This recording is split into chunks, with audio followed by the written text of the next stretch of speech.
Hey everybody, Marky here from John 1911, and this is episode 16 of the Armory chat. And if anyone's asking what the difference is, like Armory chats versus John 1911 TV, and obviously the podcast, the Armory chats are always something that we filmed live. So if I spill my Dunkin' Donuts coffee on live video, there's no way to clean it up. So why am I here this morning? I wanted to tell you about a project that's been on the back burner for about a year around here.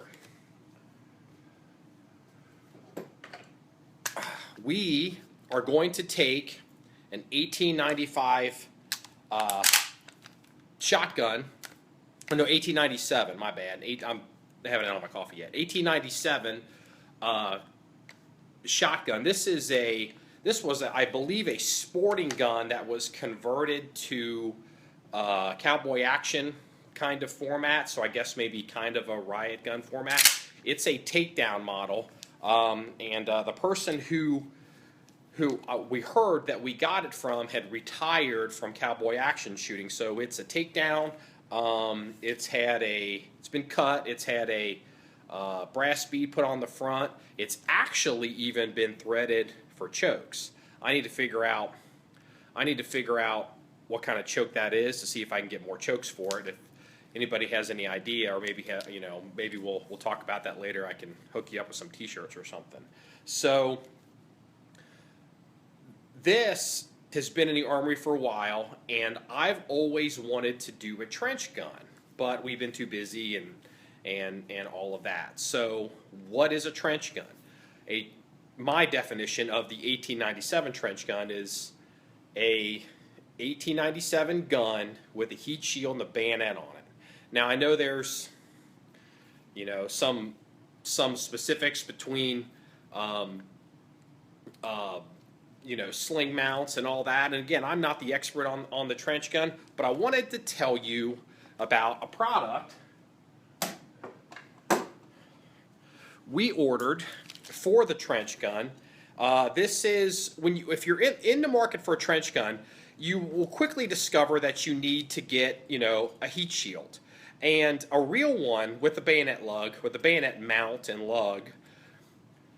I mean, they're almost, I guess, unobtainium, and they're so expensive it's almost not even worth it. So when you're on the internet and you're looking, and you're going to see aftermarket products or options for the heat shields, you'll see some for about 99 bucks from some of the major companies, and then you'll see one that's, I don't know, maybe $175. This is the $175 one. This is made, actually, let me check the box so I don't mess this up. This is made by Taylor LLC of Statesboro, Georgia. Now, let me just go ahead and full disclosure. That dude has no idea who we are. He has no idea I'm doing this video. He doesn't know me from Adam. And again, we haven't done the conversion yet, but this product showed up here this week, and I am really impressed with the weight, and like even the sling swivel is just, I mean, you actually feel like you could mount a real sling on that, and if you could get the rear sling mount to hold, you could hang off this thing. I mean, this is no joke. And you can tell this guy, he does these, he puts them together, and he has a machine shop, and he does a handful of little products for some guns. He makes them for different end caps, for whether it's a takedown model or whether it's a fixed model. I know what they call them. So and you can, if you're a real specific collector and you want, I think it's like pre-World War II or post-World War II or World War II format. I guess the format on these ribs had changed over time. You can specify that and he'll give it to you. Well, let me just go ahead and make this official. If you're debating between the $99 one and the $175 one, get the $175 one. This thing, it seems to me to be built like a freaking brick shithouse. I mean, this thing, this is no joke. I mean, he even did a good job with the new front bead. So, if you're on the fence or you're looking, it's East Taylor LLC. So yeah, anyway, there you go. East Taylor LLC. So definitely check them out. And for anybody that's curious, we had run down this number on this shotgun a long time ago, but I think I've lost the record of it. So if anybody out there knows about these 1897 shotguns, tell me what year this shotgun was manufactured in. The receiver matches the barrel, so it's a matching set. It's a sporting gun. It's not a real riot gun, trench gun, whatever. So it's been cut down for cowboy action sporting. This one is, it's got an E prefix, and it's the 544,000 range. So 544,000, I'll say 200. So if you're somebody who wants to roll in and tell me what's going on here, that would be awesome. So these, you'll see more of these. We're going to be doing a lot of shotgun stuff in 2017. Some drills and just some basic shooting that people can do. And you know, I thought it would be cool to be able to convert this to a trench gun. I will advise you this though. Just if you're like, oh, I'm going to convert my 1897 to a trench gun.